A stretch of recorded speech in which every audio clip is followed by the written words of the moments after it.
ด้วยความมั่นใจจากหักแท้ของลูกผู้หญิง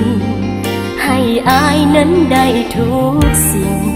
ทุกอย่างที่อายต้องการเพียงวันเวลา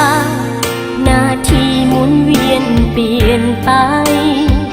จะเป็นจังใดอายเปลี่ยนไปบ่คือวันวานบ่สมที่รอทำดีกับอายมานานพอลับตากันไปพัวพันกับเขาจนได้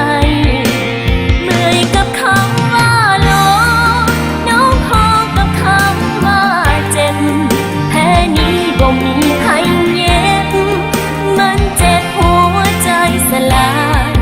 แอบแฝงด้วยเขาคนนั้นน้องหูทันแต่เฮ็ดยังบ่ได้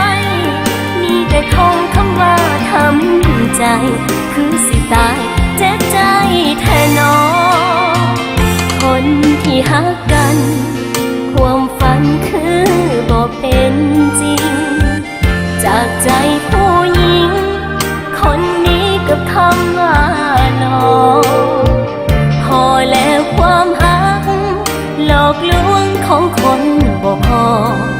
น้องเมื่อยกับคำว่าหลอกน้องพอกับคำว่าเจ็บ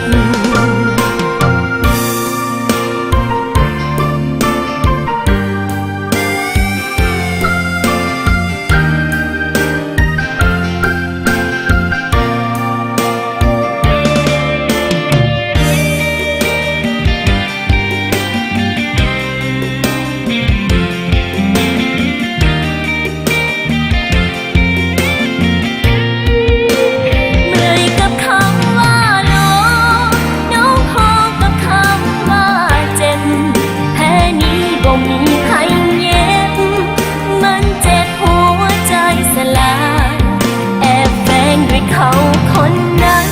น้องหูทันแต่เฮ็ดยังบ่ได้มีแต่ท่องคำว่าทำใจคือสิตายเจ็บใจแท้น้องคนที่หักกันความฝันคือบ่เป็นจริงจากใจผู้หญิงคนนี้กับคำว่าหลอกพอแล้วความหักหลอกลวงของคนบ่พอน้องเมื่อยกับคำว่าหลอกน้องพอกับคำว่าเจ็บเมื่อยกับคำว่าหลอกน้องพอกับคำว่าเจ็บแพ้นี้บ่มีใครเย็บมันเจ็บหัวใจสลายแอบแฝงด้วยเขาคนนั้นน้องหูทันแต่เฮ็ดยังบ่ได้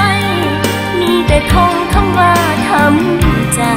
คือสิตายเจ็บใจแค่น้องพอแล้วความหักหลอกลวงของคนบ่พอน้องเมื่